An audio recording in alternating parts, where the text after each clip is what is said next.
कभी सोचा है आपने एक सपना कैसे पत्थरों में ढलता है? कैसे एक सम्राट का अदम्य संकल्प एक धरोहर बनकर हजारों वर्षों तक अमर रहता है। तंजावुर का बृहदेश्वर मंदिर न सिर्फ पत्थरों का ढांचा है, यह इतिहास के सीने पर उकेरी गई एक अमर कविता है। आज हम उस यात्रा पर चलेंगे जहां चोल साम्राज्य की शक्ति, श्रद्धा और विज्ञान एक साथ प्रकट होते हैं। राजा राजराज चोल प्रथम, 10वीं शताब्दी। दक्षिण भारत में उठ रही थी एक नई शक्ति, चोल वंश। राजराज चोल प्रथम वह सम्राट जिसने अपने साम्राज्य को केवल तलवार से नहीं बल्कि संस्कृति, कला और धर्म से भी समृद्ध किया। उनकी दृष्टि केवल युद्ध जीतने तक सीमित नहीं थी। वे चाहते थे एक ऐसा मंदिर बनाना जो शक्ति, भक्ति और शाश्वतता का प्रतीक बने, न केवल अपने समय में बल्कि आने वाली हजारों पीढ़ियों तक। यही संकल्प जन्म देता है बृहदेश्वर मंदिर को। बृहदेश्वर मंदिर का स्थापत्य सौंदर्य। यह मंदिर शिल्प और विज्ञान का ऐसा चमत्कार है जिसे देखकर आज भी आधुनिक इंजीनियरिंग चमत्कृत हो जाती है। करीब 240 मीटर लंबाई और 120 मीटर चौड़ाई वाला यह मंदिर परिसर सटीक गणनाओं और अद्वितीय स्थापत्य शैली का प्रमाण है। मुख्य गर्भगृह के ऊपर स्थित विमानम 66 मीटर ऊंचा, उस समय विश्व का सबसे ऊंचा मंदिर शिखर।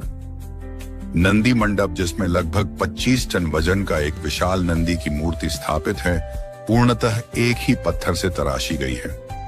गर्भगृह में स्थित शिवलिंग विशाल, भव्य और रहस्यमय, जिसके सामने खड़े होकर आत्मा भी नतमस्तक हो जाती है। निर्माण तकनीक का रहस्य। सोचिए, बिना क्रेनों, बिना लोहे की रॉड्स, बिना किसी आधुनिक उपकरणों के 80 टन वजन का शिखर पत्थर इतनी ऊंचाई पर कैसे स्थापित किया गया होगा?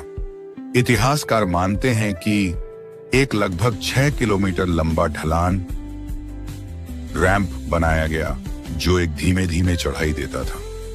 हाथी, बैल और सैकड़ों मजदूरों के सहारे धीरे धीरे विशाल शिलाखंड ऊपर चढ़ाया गया। पत्थरों को जोड़ने के लिए कोई सीमेंट नहीं, बल्कि सटीक काटने और फिटिंग तकनीक का प्रयोग किया गया। पत्थरों के अंदर विशेष लॉकिंग प्रणाली बनाई गई, जिससे पूरा ढांचा एक जीवित संरचना की तरह बंधा रहा। यह मात्र निर्माण नहीं था, यह विज्ञान और श्रम का एक विराट यज्ञ था। शिल्पकला और भित्तिचित्र। बृहदेश्वर केवल आकार से नहीं, अपनी कला से भी अनमोल है।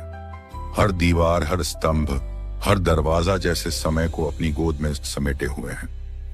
यहाँ शिव के तांडव नृत्य से लेकर देवी देवताओं के विविध रूपों की अद्भुत मूर्तियां हैं। विशाल प्रांगण की दीवारों पर राजा राजराज चोल के युद्ध अभियानों का चित्रण मिलता है। छतों पर बनी भित्ति चित्रें चोल कालीन जीवन, वेशभूषा, संगीत और उत्सवों को जीवंत करती हैं। खास बात, चित्रकारी में प्राकृतिक रंगों का प्रयोग किया गया जो 1000 साल बाद भी चमक बनाए हुए हैं। बृहदेश्वर का सामाजिक और धार्मिक योगदान। बृहदेश्वर मंदिर केवल एक पूजा स्थल नहीं था, यह एक जीवित केंद्र था जहां शिक्षा, संगीत, नाट्य कला और संस्कृत अध्ययन होता था। देवदासी परंपरा यहीं से फली फूली, जहां युवा कन्याएं मंदिर के नृत्य और संगीत कार्यक्रमों का हिस्सा बनती थीं। महाशिवरात्रि, नटराज पूजा और अन्य उत्सवों में इस मंदिर ने पूरे साम्राज्य को एक सूत्र में बांध दिया। यहाँ नियमित अनुष्ठान और दान भी होते थे, जो सामाजिक न्याय और धर्मशास्त्र का आधार बने। विश्व धरोहर की मान्यता और आज की स्थिति। 1987 में यूनेस्को ने बृहदेश्वर मंदिर को विश्व धरोहर स्थल घोषित किया। यह न केवल भारत की बल्कि संपूर्ण मानवता की धरोहर है। आज भी यह मंदिर लाखों श्रद्धालुओं और कला प्रेमियों को अपनी दिव्यता से आकर्षित करता है। मंदिर के आंगन में चलते हुए हर कदम पर इतिहास की सांसें सुनाई देती हैं। राजा राजराज चोल प्रथम का स्वप्न, शिल्पियों की तपस्या, समाज की श्रद्धा और पत्थरों का विज्ञान सब एक साथ मिलकर रचते हैं बृहदेश्वर। यह केवल ईंट और पत्थरों का ढांचा नहीं, यह समय के प्रवाह में खड़ा एक अनंत कथा है जो कहती है अगर स्वप्न में विश्वास हो तो इंसान पत्थरों में भी अमरता गढ़ सकता है। यह प्रस्तुति थी देशभूमि।